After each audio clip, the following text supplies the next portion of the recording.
México nos desvivimos por ganar las elecciones. Pero pasa algo muy curioso. Una vez que terminan las elecciones, nos venden una elección diferente. Porque no se trata de ganar las elecciones, sino de ganar la narrativa de las elecciones. Y la más de las veces prevalece la narrativa sobre la realidad.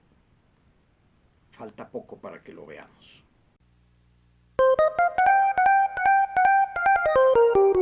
Nos adentramos a otro de los grandes fenómenos electoreros de México.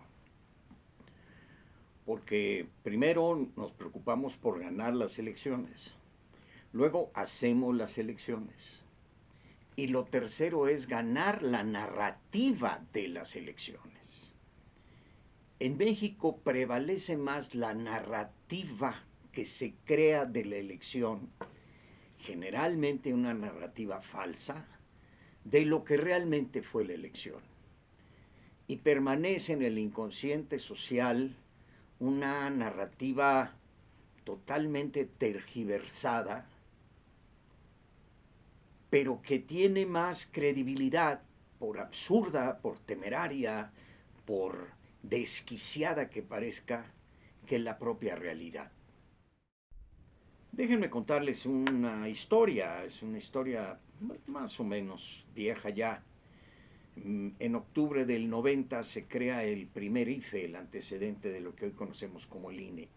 Teníamos 10 meses para organizar una elección, pero no nada más organizar una elección, crear una nueva institución con una nueva legislación, con un nuevo padrón levantado desde cero, con una credencial nueva de elecciones, con una nueva ley que había que aplicar, con nuevos mecanismos, con nuevas garantías, con nuevas formas de integrar y de capacitar a las mesas directivas de casilla, de organizar la elección, en fin, todo era nuevo. Y teníamos 10 meses para hacer eso. La primera reunión que tuvimos los que fundamos el IFE en aquel entonces fue en unas mesas de Pepsi-Cola y unas sillas de Pepsi-Cola alquiladas. Era lo único que existía.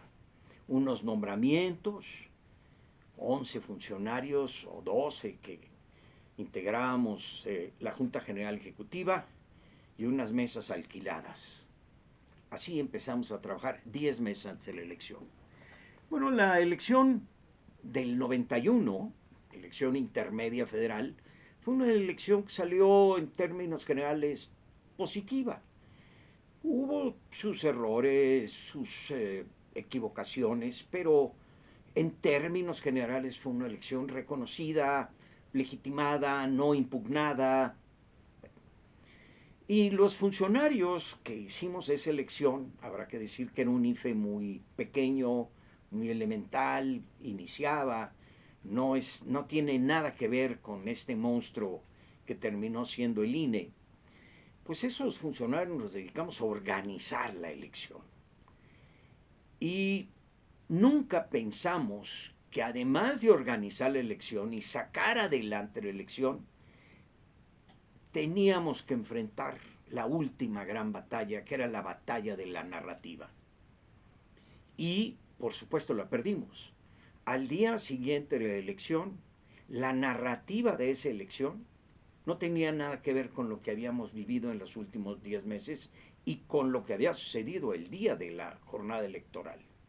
Y la memoria colectiva del mexicano, hagan de cuenta que se borró.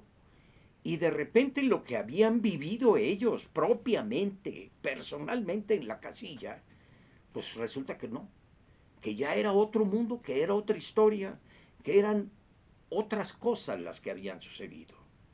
Porque en México no se trata nada más de ganar las elecciones, sino de ganar la narrativa de las elecciones. Pero esa lección no fue aprendida por las autoridades electorales, pero tampoco fue aprendida por los propios partidos políticos. Y entonces se generó una nueva clase de profesionales, los profesionales del fraude del fraude. Es decir, no gente que hiciera fraude necesariamente en la elección, sino que hacían del mito del fraude un fraude a la elección. Y gente que ha vivido, estamos hablando de 1990, estamos hablando de 34 años, gente que ha vivido de ese mito del fraude y de ese mito de victimizarse. Gente que nunca pierde una elección, siempre se la roban. Y repito, es más fácil ganar la narrativa de la elección que ganar una elección. Y así, por ejemplo, pues en 92 tuvimos las primeras cajas vacías en el Zócalo, miles de cajas diciendo que ahí estaba la prueba. Fue 92, cuando se abrieron las cajas no había nada, no probaron nada. Después, no me acuerdo en qué fecha, pero pues ha de haber sido por allá por el 94, una cosa así. Se creó el fraude abstracto, la nulidad abstracta. Y me acuerdo que de Tabasco mandaron como 24 camiones Torton cargados de recortes periodísticos y de videos de toda la programación de radio y de televisión de los canales que transmitían en Tabasco. Me acuerdo que me decía el presidente del tribunal, Luis, nos mandaron decenas de miles o cientos de miles de video, todavía eran cassettes, no había discos como ahora, ni USBs, eran cassettes. Nos mandaron toneladas de cassettes y nos dijeron, pues ahí está el fraude, encuéntrenlo ustedes. Es decir, no lo habían dicho aquí, en este cassette se demuestra que en tal día, a tal hora, en tal programa sucedió esto. No, ahí te mando toneladas de papeles para ver tú qué encuentras. Luego vino el fraude del 2006 y fue lo mismo, ¿eh? Hicieron un recurso de impugnación genérico para un distrito genérico. Es decir, no decir aquí en este distrito, en esta casilla, sucedió tal cosa y estas son las pruebas, sino que hicieron una telenovela y ese recurso lo metieron en los 300 distritos. Apabullaron al tribunal, pero no probaron nada. Y bueno, en el 2012, pues ya nos salieron con las chivas y con los guajolotes. Bueno, pues a mí lo que me preocupa hoy, a unos días de la elección, ya no son las elecciones.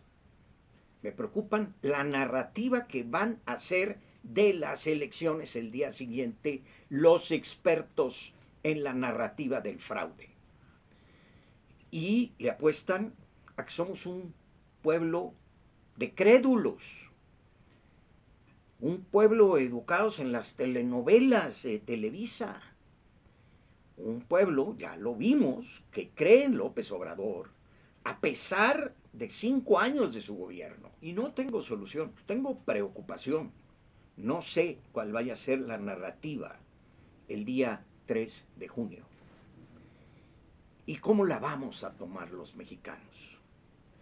Pero a mí lo que me preocupa es cómo podemos los ciudadanos desarrollar anticuerpos a estas narrativas que mientras más absurdas, banales, temerarias, increíbles, más pasión despiertan. Repito, pareciera que estamos esperando la solución trágica, casi de ópera trágica y dramática de las elecciones. Porque a partir del día 2 de junio ya no van a ser las campañas, ya no van a ser las casillas, ya no va a ser el voto, ya no va a ser el candidato. Va a ser la narrativa que nos quieran imponer de lo que nosotros vivimos, pero que no va a tener que ver nada con lo que vivimos, sino que es una narrativa creada que lo peor de todo es que la creemos. Y mi pregunta sigue siendo la misma. ¿Cómo podemos los ciudadanos mexicanos vacunarnos contra las narrativas electoreras a las que nos han educado y con las que nos han cebado desde hace ya 34 años. ¿Cómo evitar que nos vuelvan a torcer la realidad? ¿Cómo evitar a que vuelvan a explotar nuestra credulidad? ¿Cuándo y cómo vamos a dejar de creer a ciegas? Esa es la pregunta.